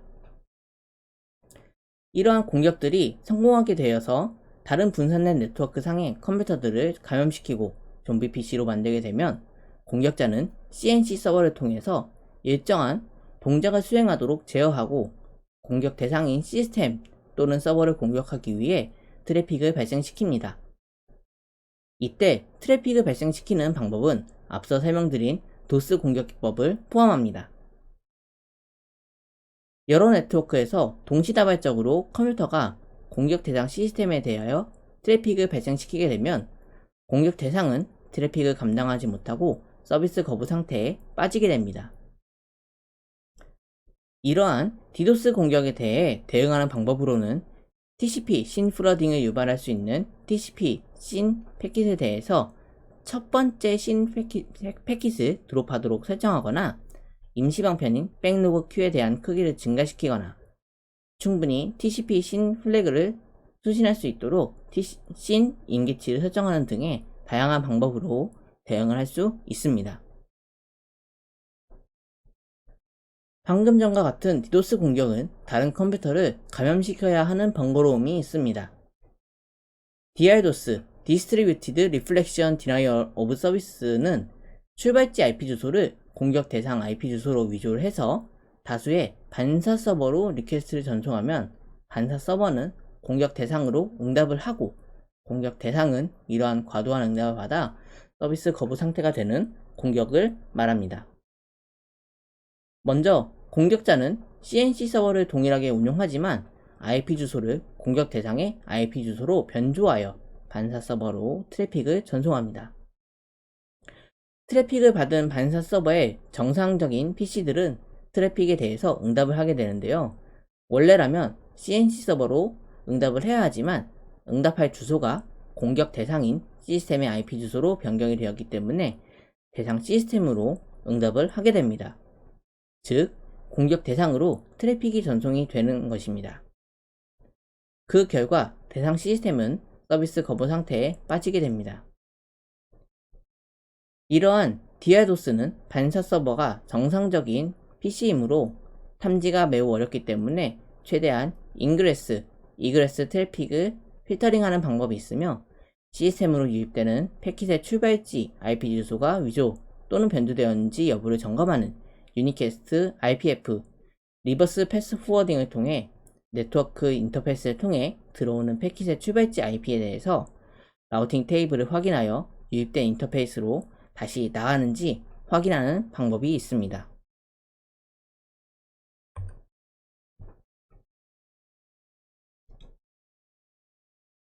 다음으로는 APT 공격입니다. APT, Advanced Persistent Threat 공격은 특수한 목적을 가진 하나의 표적에 대하여 다양한 기술을 이용해서 지속적으로 정보를 수집하고 취약점을 파악하여 이를 바탕으로 피해를 주는 공격입니다. 공격자의 관점에서 APT 공격의 절차는 크게 침투, 탐색, 수집, 제어 또는 유출로 구분할 수 있습니다. 침투 단계에서 공격자는 공격 대상의 지속적인 관찰, 타의공학적 공격을 통해 공격 대상의 허점을 파악하고 공격을 성공시키려고 합니다. 만약 공격 대상한테 공격을 성공할 시에 공격자는 시스템에 침투를 할 수 있게 되고 추가적인 공격 대상을 탐색하는 과정을 진행합니다. 이를 레터럴 무브먼트라고 칭합니다. 탐색 단계에서 공격자는 다른 시스템의 취약점을 연구 또는 분석하여 추가적으로 공격을 수행할 시스템에 대해서 정보를 수집합니다. 주로 시스템 접근을 위해 인증 정보, 크리덴셜을 수집하게 됩니다.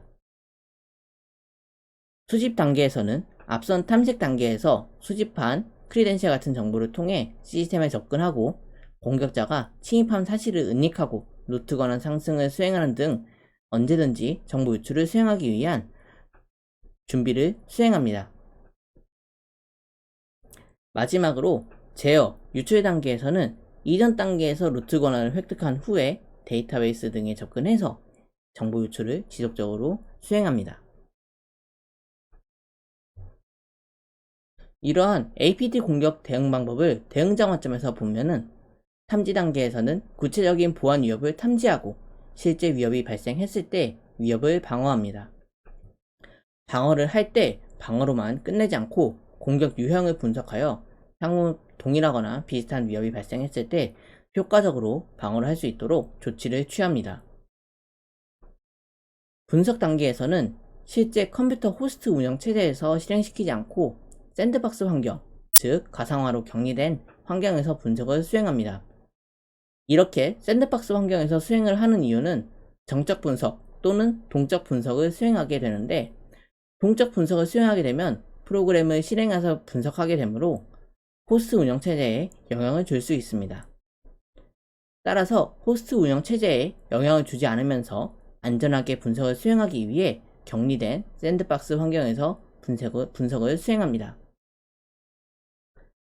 이렇게 분석이 완료되면 실제 대응을 하기 위해 분석 결과를 적용하게 됩니다. 적용하는 방법 중에 한 가지인 블랙리스트 패턴을 적용하는 방법을 고려해 볼 수 있겠습니다. 블랙리스트 패턴은 차단할 시그니처의 패턴 등을 블랙리스트에 등록해서 단일 대상을 차단하거나 아니면 패턴에 일치하는 대상은 모두 차단하는 복수 대상을 차단하는 방법입니다.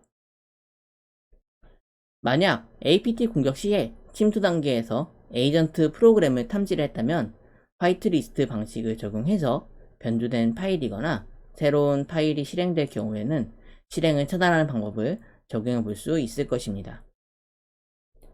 이렇게 분석 결과를 적용하게 되면 적용 결과가 잘 되었는지 확인해야 하며 추가적으로 공격자가 공격을 할 수 있기 때문에 추가 공격에 대해 대응함으로써 공격 이벤트가 발생하면 빠른 위협을 제거함으로써 APT 공격에 대응해야 하겠습니다.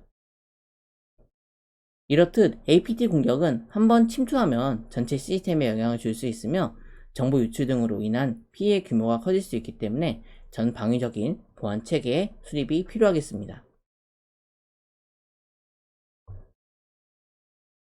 다음은 무선 네트워크에 대한 일반적인 내용입니다. 먼저 AP, 액세스 포인트는 유선 네트워크에 접속해서 무선 기기를 사용하는 사용자들에게 트래픽을 중계하는 장비입니다.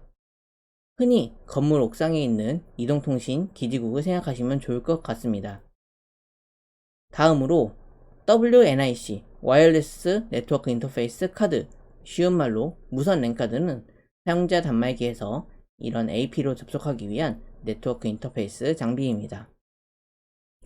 요즘 회사에서 무선, 특히 와이파이 공유기 등을 사용해서 회사 내에 무선 네트워크를 구축하게 되는데요. 무선은 공개된 장소에서 전파를 통해 AP에 접속하게 되므로 무선을 접속하는 구간에서 취약점이 다수 발생할 수 있습니다. 무선 네트워크 취약점 중 무선랜, 와이어리스 랜의 보안 취약점입니다. 취약점은 크게 건물 내, 건물 밖으로 구분할 수 있습니다. 먼저 건물 내에서는 공격자가 기존의 정상적인 AP를 불법 AP로 교체를 하는 방법이 있습니다. 만약 기존에 정상적인 AP에 인가받지 않는 사람도 접근할 수가 있다면 이러한 불법적인 AP로 교체하는 것에는 크게 어려움이 없을 수 있습니다. 따라서 이러한 불법 AP로 교체되지 않기 위해서는 먼저 인가받은 관리자만 해당 AP에 접근할 수 있는 물리적인 조치가 필요하겠습니다. 다음으로 건물 내의 AP의 전파 출력에 관한 내용입니다. AP가 만약 전파 출력이 최대치로 되어 있어서 전파가 건물을 통과해서 외부로 출력이 된다면 이러한 전파를 수신해서 AP를 사칭하거나 혹은 AP를 통해서 건물 내부의 네트워크로 접근할 수 있는 계기를 만들 수 있습니다. 따라서 이러한 강한 전파 출력은 건물 내부의 AP 기기를 설정할 때 전파가 건물 밖으로 나가지 못하는 적정한 출력 값을 설정해서 외부에서 전파를 수신할 수 없게 해야 합니다. 다음으로는 건물 외부의 취약점입니다. 건물 내 AP의 전파 출력에 연기할 수 있는 취약점으로 건물 밖에서 건물 내부의 AP의 전파를 수신할 수 있으면 건물 주위에 비인가 AP를 공격자가 설치해서 건물 내부의 전파를 수신하고 릴레이하는 것처럼 AP를 사칭할 수 있습니다. 이렇게 사칭한 AP를 통해서 사용자는 건물 내부의 AP와 통신하는 것으로 오인하여 비인가된 AP에 접근하여 개인정보, 계정정보 등을 공격자가 탈취할 수 있게 됩니다. 따라서 인증된 AP를 사용하여 이러한 비인가 AP를 통해 사칭하는 것을 방지해야 합니다. 다음은 무선 네트워크 취약점 중 인증, 암호화 메커니즘의 취약점입니다. 대표적으로는 WEP 프로토콜이 있습니다. WEP는 와이어드 이퀴발런시 프라이버시의 약자로 RC4 알고리즘을 기반으로 한 40비트의 키를 사용하고 정적 키로 암호화를 하는 프로토콜입니다. WEP를 통한 인증 절차는 먼저 단말기는 네트워크 장비, 여기서는 라우터라고 가정하겠습니다. 무선 라우터한테 인증 요청을 수행합니다. 이러한 요청을 받은 라우터는 인증용 문자열을 임의로 생성하여 단말기한테 응답합니다. 이를 챌린지라고 합니다. 그 다음 단말기는 인증용 문자열을 수신하면 암호화 키를 통해 문자열을 암호화하고 암호화된 문자열을 라우터 쪽으로 전송합니다. 라우터는 단말기가 보낸 암호화된 메시지를 암호화 키로 암호화된 문자열을 확인합니다. 확인한 결과를 성공 또는 실패로 단말기에 통보하게 됩니다. 하지만 WEP 프로토콜은 RC4 알고리즘을 기반으로 하기 때문에 크래킹 취약점이 존재하며 보안 기능이 미약해서 현재 무선 네트워크 사용자 인증 시에 해당 프로토콜을 사용한 인증을 권장하지 않습니다. 이렇게 무선 네트워크에서 발생할 수 있는 다양한 취약점에 대해서 대응하기 위해서는 AP, 단말기, 그리고 AP와 단말기 간 각 구간별 대응을 수행해야 합니다. 먼저 AP에 조치해야 할 사항으로는 SSID 숨김 또는 SSID 브로드캐스팅 금지가 있습니다. SSID는 서비스 셋 아이덴티파이어의 약자로 네트워크 ID라고도 하며 무선 네트워크 검색 시에 표시되는 이름입니다. 즉, SSID 숨김은 무선 네트워크 검색 시 표시되는 이름을 숨기는 것입니다. 무선 네트워크 검색 시에 SSID가 출력이 되려면 브로드캐스팅이 수행되는데 SSID 브로드캐스팅 기능을 해제하면 무선 네트워크를 알리는데 필요한 브로드캐스팅을 수행하지 않기 때문에 무선 네트워크를 숨길 수 있는 효과가 있습니다. 이러한 숨겨진 무선 네트워크에 연결하기 위해서는 SSID를 직접 알아서 입력을 하고 거기에 따른 비밀번호를 입력해서 인증을 수행해야 합니다. 다음으로 무선 출력 제한입니다.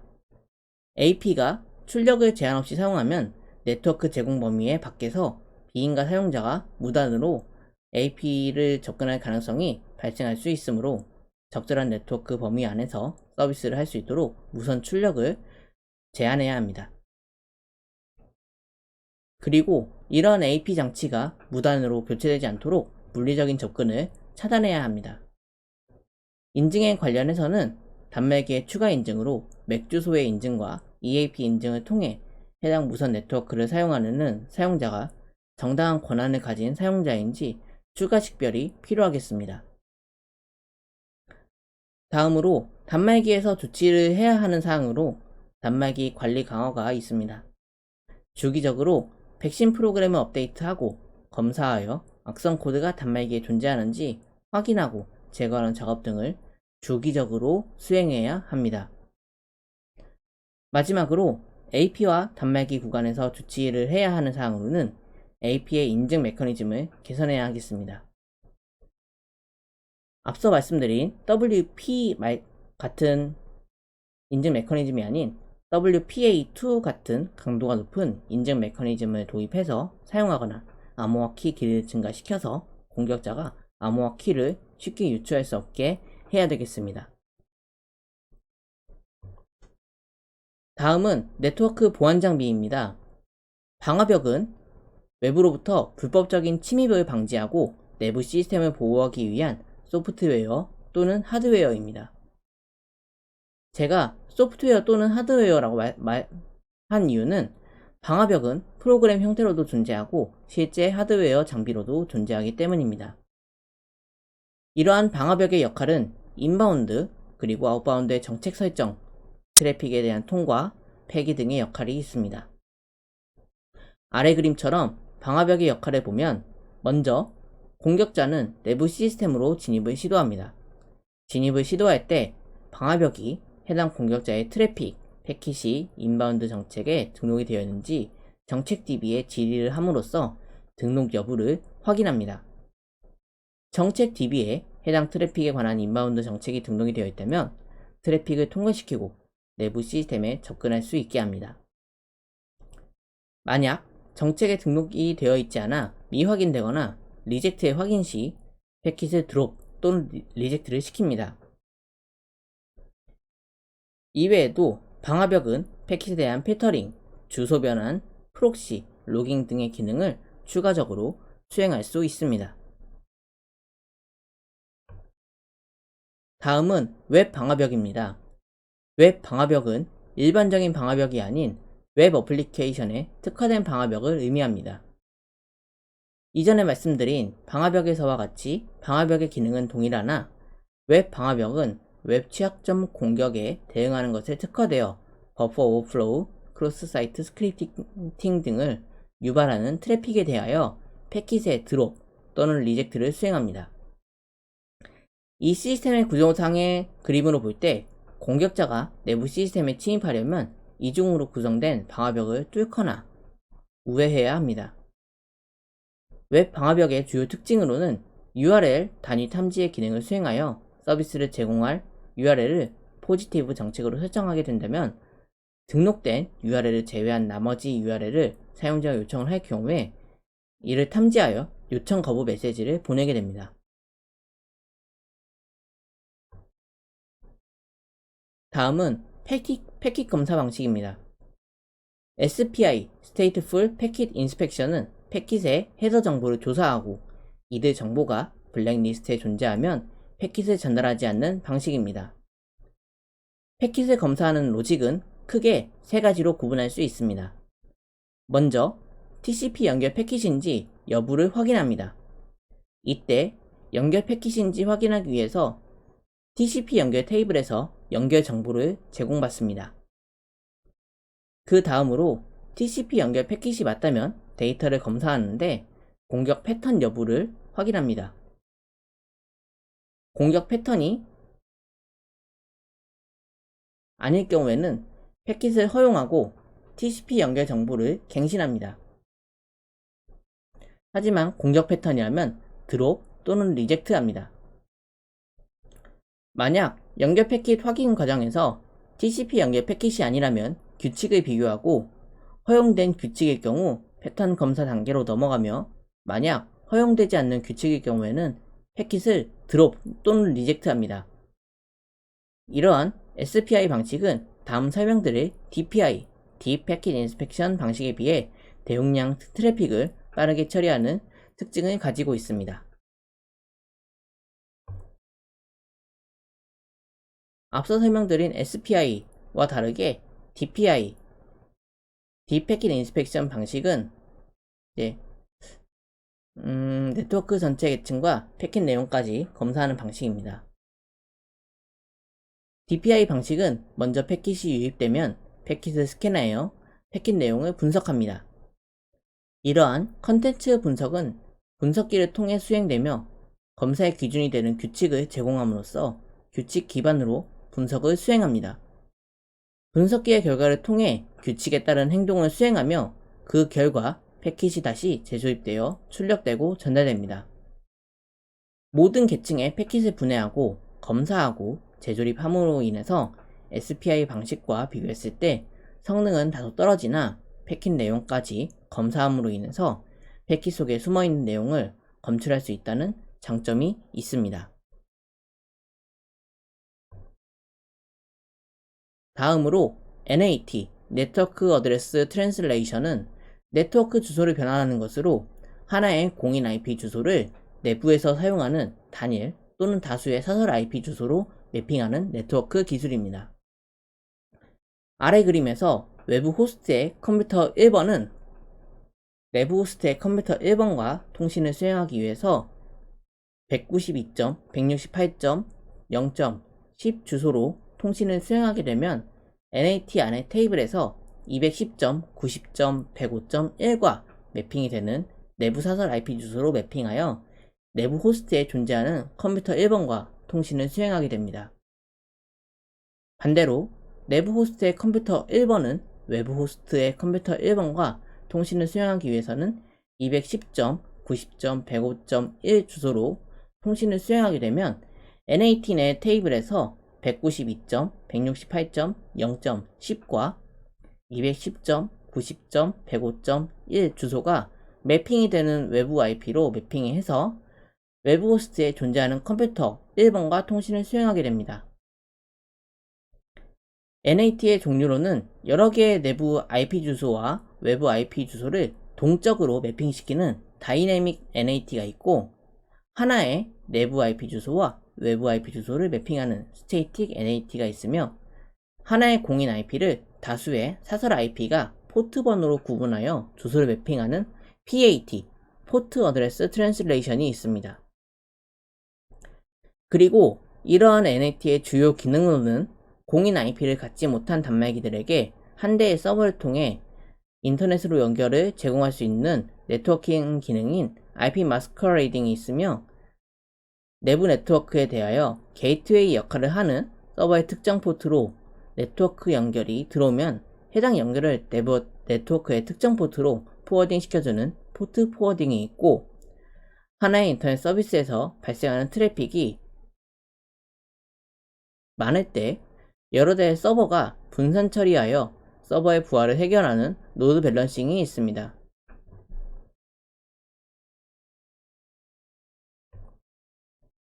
다음으로 침입 탐지 시스템입니다. 침입 탐지 시스템 IDS는 인트루전 디텍션 시스템의 약자로 비인가 사용자나 외부 침입자가 시스템 자원을 권한 없이 불법적으로 침입 또는 보안 정책을 위반하는 행위 등을 실시간으로 탐지하는 시스템입니다. 해당 그림에서 IDS는 네트워크 상에 설치하게 될 때 패킷을 복제, 즉 미러링하게끔 설치가 됩니다. 이렇게 설치된 IDS는 네트워크 상의 트래픽에 해당하는 패킷을 복제, 미러링해서 시그니처 DB와 비교를 하고 검증을 수행하게 됩니다. 패킷 내용을 시그니처 DB와 비교를 했을 때 침입 또는 정책 위반 등의 행위 등이 실시간으로 탐지가 되면 IDS는 이러한 사실을 모니터링 장비 또는 솔루션으로 알림을 전송해서 보안 관제 시스템 담당자가 조치와 대응을 할 수 있게 합니다. IDS는 호스트 기반, 네트워크 기반으로 구분할 수 있으며 호스트 기반 IDS는 각 호스트 컴퓨터에 IDS 모듈을 설치해서 시스템의 오남용이나 불법 접근을 탐지합니다.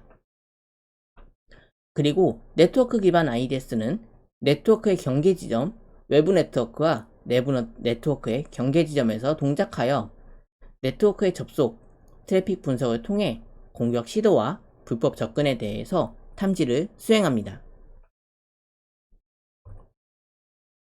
침입을 탐지하는 IDS와는 다르게 침입 방지 시스템 IPS (Intrusion Prevention System은) 침입 탐지 시스템의 오탐, 미탐의 문제를 해결하기 위해 침입 탐지와 동시에 실시간으로 침입에 대하여 방어가 가능한 시스템입니다. 먼저 IDS의 오탐, 미탐을 설명드리자면, 오탐은 false positive로 정상적인 패킷을 비정상이라고 탐지를 하는 오류이며, 이러한 탐지 결과를 로그나 경고 형태로 남아서 보안 관제 담당자가 이러한 메시지를 확인하는데 번거로움이 꽤 발생하지만 실제 공격이 아니기 때문에 치명적인 결과를 초래하지는 않습니다. 이를 아주 간단하게 요약하자면은 원래 정상인데 판정 결과는 비정상인 것으로 요약을 할 수 있겠습니다. 하지만 미탐은 false negative로 비정상인 패킷을 정상으로 판단해서 아무런 로그나 경고를 남기지 않아서 공격을 당할 위험이 발생할 수 있는 오류입니다. 이러한 오류는 실제 공격이 당한 후에 증상으로밖에 판단을 할 수가 없기 때문에 매우 위험한 오류라고 할 수가 있겠습니다. 따라서 미탐을 줄이는 것이 가장 중요합니다. 이러한 오탐, 미탐 오류를 줄이기 위해서는 IPS는 모든 네트워크 트래픽이 IP 장비를 거쳐가게끔 설치하는 인라인, 브릿지 형태로 네트워크에 연결하게 되고, 이를 통과하는 모든 패킷은 규칙, 정책 기반으로 패킷을 검사하고, 이러한 규칙 또는 정책에 부합하는 패킷은 통과, 내부 네트워크로 통과시키며 그렇지 않은 패킷은 드롭시킵니다. IPS의 유형은 IDS의 유형과 동일하게 호스트 기반 IPS, 네트워크 기반 IPS가 존재합니다. 호스트 기반 IPS는 특정 서버를 기반으로 애플리케이션 소프트웨어 형태로 설치되어 불법적으로 침입하는 서버를 방지합니다. 네트워크 기반 IPS는 방화벽처럼 네트워크 인라인 모드로 설치가 되어 공격을 차단해주는 기능을 수행합니다. 하지만 네트워크 기반 IPS는 인라인 모드로 설치가 되기 때문에 IPS 자체에서 장애가 발생을 할 경우에는 패킷이 통과되지가 못하고 전체 네트워크에 장애가 발생할 수 있는 위험이 있어 별도 여분의 장비를 보유해서 장애 발생에 대해서 대응을 할 수 있어야 되겠습니다. 다음은 공개적으로 오픈된 외부 네트워크 상에서 컴퓨터 간 안전하게 통신할 수 있는 보안 기술인 VPN에 대해서 설명드리겠습니다. VPN은 인터넷과 같은 공용망, 퍼블릭 네트워크 상에서 두 네트워크 또는 지점 간 연결을 전용선처럼 사용하기 위해서 터널링, 암호화 기술 등을 사용하는 네트워크 기술입니다. VPN의 종류로는 2계층에서의 VPN 기술은 데이터 패킷에 별도의 라벨을 붙여 스위칭하고 라우팅을 하는 MPLS, 멀티 프로토콜 레이블링 스위치가 있고, 두 게이트웨이 또는 사용자와 게이트웨이 사이에서 인증과 암호화 통신을 지원하기 위해 개발된 PPTP, 포인트 투 포인트 터널링 프로토콜이 있으며, 데이터 링크 계층에서 구현되는 터널링 기술 중 하나인 L2TP, 레이어 2 터널링 프로토콜이 있습니다. 3계층에서의 VPN 기술은 IP 계층을 기반으로 보안 프로토콜을 제공하는 개방형 프레임워크 기반의 가상 사설망인 IPsec, IP 시큐리티가 있으며 IP 계층의 패킷 기반의 인증, 그리고 암호화 프로토콜을 지원합니다. 다음으로 4계층에서의 VPN 기술은 보안 통신 프로토콜인 SS 프로토콜을 통해 구현된 SSL VPN이 있습니다. SSL VPN의 장점으로는 별도의 장비가 없이 웹 브라우저만으로 VPN 구현이 가능하나 SSL 자체의 부하로 인해 성능이 감소하는 문제가 있습니다. 다음은 터널링입니다. 터널링은 송신자가 보내는 데이터를 캡슐화, 즉 암호화를 하여 수신자 이외에는 알아볼 수 없도록 데이터를 전송하는 기술입니다. 전송하는 데이터가 수신자만 알아볼 수 있게 암호화를 해서 전송이 된다면 이는 마치 전용선을 사용한 효과를 가졌다고 말할 수 있겠습니다. 아래의 그림은 각 송신, 수신 호스트가 IP 버전 6망을 사용하고 있는 상황에서 IP 버전 4 네트워크망을 통해서 데이터를 보내는 것을 표현한 그래입니다. 이러한 상황에서 터널링을 통해 암호화된 데이터를 수신하려면 먼저 IP 버전 6 헤더의 캡슐화를 통해서 실제로 IPv4 환경에서 IP 버전 6의 패킷을 전달을 해야 되겠습니다. 그리고 IP 버전 6 노드 간에 IP 버전 6 패킷을 IP 버전 4 패킷 속에 포함을 시켜서 IP 버전 4 망으로 전달을 합니다. 즉, IP 버전 6 패킷을 IP 버전 4의 패킷에 포함시켜서 전달하게 되는데요. 이때 IP 버전 4의 주소와 IP 버전 6의 주소를 모두 사용하기 때문에 이런 호스트나 라우터는 듀얼 스택 기능을 지원하는 라우터를 장착을 해야 합니다. 듀얼 스택은 하나의 시스템에서 IP 버전 4와 IP 버전 6의 프로토콜을 모두 처리하는 기술이라고 이해하시면 편하겠습니다. 네, 이상으로 그림으로 배우는 산업보안 관리사 기술적 보안 기본 파트의 네트워크 보안 편을 마치겠습니다. 다음 시간에는 기술적 보안 기본 파트인 시스템 보안으로 찾아뵙겠습니다. 감사합니다.